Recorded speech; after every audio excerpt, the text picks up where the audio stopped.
केरल में गृह मंत्री अमित शाह संबोधित कर रहे हैं, सुनिए। जैसे युवा मित्रों, आप सभी को नमस्कार।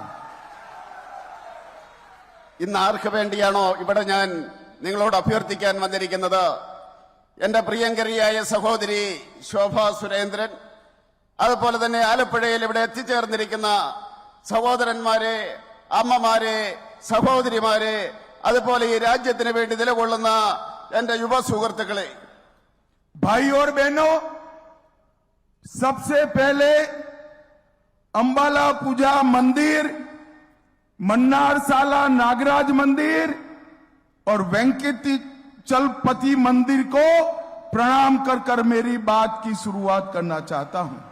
ആദ്യമായിട്ട് അമ്പലപ്പുഴ ക്ഷേത്രം, അതുപോലെ തന്നെ മന്നാർശാല നാഗക്ഷേത്രം, അതുപോലെ തന്നെ ചലപതി ക്ഷേത്രം, ഇതിനെയെല്ലാം ആദരിക്കുവാൻ വേണ്ടി ഞാൻ ആഗ്രഹിക്കുകയാണ്.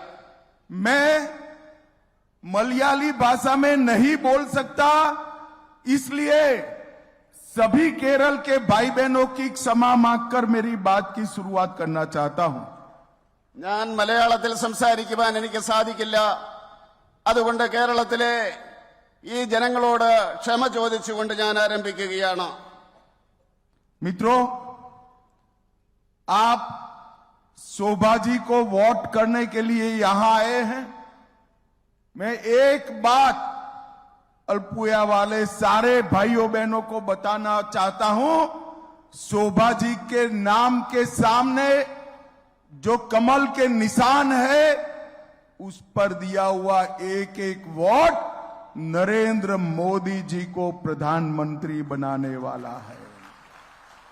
ഞാൻ ഈ ആലപ്പുഴയിലെ ജനങ്ങളോട് പറയുവാൻ ആഗ്രഹിക്കുകയാണ്, ഈ ആലപ്പുഴയിലെ സ്ഥാനാർത്ഥി ശ്രീ ശോഭ സുരേന്ദ്രന്റെ പേരിനോട് ചേർന്ന് താമരയിലെ നിങ്ങളുടെ ഓരോ വോട്ടും നിങ്ങൾ ചെയ്യുമ്പോൾ ആ ഓരോ വോട്ടും ശ്രീ നരേന്ദ്രമോദിയെ പ്രധാനമന്ത്രിയാക്കുന്നതിന് വേണ്ടി വോട്ടുകളാണ് എന്ന് നിങ്ങൾ മനസ്സിലാക്കണം.